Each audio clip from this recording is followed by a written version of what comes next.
یہ ایک رکشہ ڈرائیور کا خوفناک سچا واقعہ ہے۔ رکشہ ڈرائیور، جس کا نام اشفاق تھا، اپنے گاؤں میں آٹو رکشہ چلاتا تھا۔ ایک بار ایسا ہوا کہ اشفاق کے محلے سے ایک فیملی نے کسی شادی پر جانا تھا۔ اس رات مہندی کا فنکشن تھا، تو فیملی نے اشفاق کو پہلے ہی بول رکھا تھا کہ شام کو 7 بجے ہمیں آپ دوسرے گاؤں لے جانا۔ تو سارا دن معمول کی طرح اشفاق نے رکشہ چلایا، اور جب شام ہونے کو آئی تو اس نے ساری فیملی کو لیا اور شادی میں شرکت کے لیے دوسرے گاؤں لے گیا۔ آنے اور جانے کے لیے 1 گھنٹے تک کا وقت لگتا تھا۔ اشفاق نے فیملی کو گاؤں چھوڑا، ان سے کرایہ لیا اور واپس اپنے گاؤں کی طرف نکل آیا۔ 7 ساڑھے 7 کا ٹائم ہو رہا تھا کہ راستے میں ایک سنسان سی جگہ پر اسے 3 عورتیں دکھائی دیں۔ وہ رکشہ کو روک رہی تھیں۔ پہلے تو اشفاق کو ڈر لگا کہ کہیں شاید لٹیرے بھی ہو سکتے ہیں، لیکن پھر جب پاس کیا تو اسے لگا عورتیں ہیں، رات کے وقت کہاں جائیں گی۔ رکشہ روک لیا۔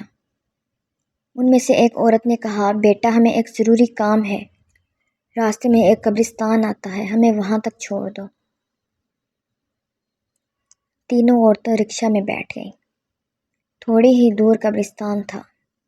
جیسے ہی قبرستان آیا، تینوں عورتیں رکشہ سے اتریں اور کرایہ دیے بغیر ہی قبرستان کی طرف چلنے لگیں۔ تو اشفاق نے کہا، بہن میرا کرایہ تو دے دو، ایک تو میں اتنی دور سے آپ کو لے کر آیا، اوپر سے میرا کرایہ بھی نہیں دیا۔ تو ان میں سے ایک عورت کہنے لگی، ہم پھر کبھی کرایہ دے دیں گے، ابھی ہمیں بہت ضروری کام ہے، ہم نے جانا ہے۔ رکشہ والے نے کہا کہ میں تو آپ لوگوں کو جانتا بھی نہیں ہوں، تو آپ کرایہ کیسے دیں گی؟ آپ ایک کام کرو، مجھے اپنا چہرہ دکھا دو، میں پہچان کر آپ سے کرایہ لے لوں گا۔ عورتوں نے کہا کہ تم ہمارا چہرہ نہیں دیکھ پاؤ گے، تم جاؤ، تمہیں کرایہ میں دے دوں گی۔ مگر اشفاق نے بات نہیں مانی۔ عورت نے کہا، اگر تم نہیں مان رہے اور ہمارا چہرہ دیکھنا چاہتے ہو تو دیکھو۔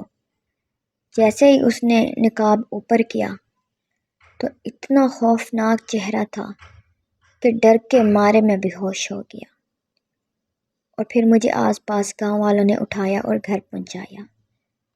میں 3 دن تک بخار میں تپتا رہا اور گھر سے باہر نہیں گیا۔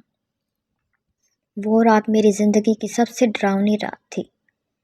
میں آج بھی خوف زدہ ہو جاتا ہوں وہ سب یاد کر کے کہ وہ عورتیں کون تھیں اور قبرستان میں کیا کرنے گئی تھیں، آج تک پتہ نہیں چلا۔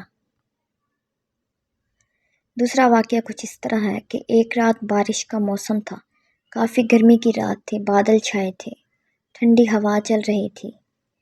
میرا دل کیا کہ اپنے گھر کی چھت پر جاؤں، وہاں جا کر سو جاؤں۔ میں نے اپنا موبائل لیا اور چھت پہ چلا گیا۔ ہینڈ فری لگائے کچھ دیر گانے سنتا رہا، اور اس کے بعد نیند آنے لگی تو موبائل رکھ کر میں سو گیا۔ اچانک پھر کسی کے رونے کی آوازیں آنے لگیں۔ آوازیں بہت دردناک تھیں، ایسا لگتا تھا جیسے کسی کے گھر فوتگی ہو گئی ہو۔ کافی دیر تک آوازیں آتی رہیں۔ میں اٹھ کر نیچے گیا کہ اللہ نہ کرے کچھ ہو گیا ہو، مگر گھر میں سب سو رہے تھے۔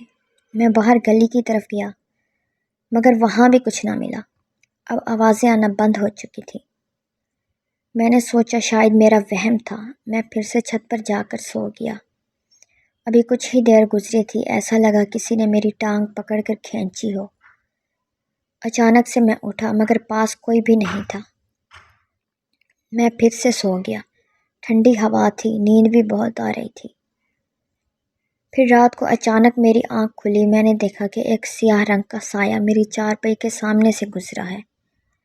یہ دیکھ کر مجھے بہت ڈر لگا اور اسی وقت نیچے آ گیا۔ رات کو کسی کو جگانا مناسب نہ سمجھا۔ صبح ہوئی، امی کو ساری بات بتائی۔ امی مجھے پھر پیر صاحب کے پاس لے کر گئیں، تعویذ لے کر دیا، اور پیر صاحب نے مجھے دوبارہ چھت پر جانے اور اکیلے رہنے سے سختی سے منع کر دیا، اور آج تک میں اپنے گھر کی چھت پر اکیلا کبھی نہیں جاتا، اور نہ ہی کبھی ہمت ہوتی ہے۔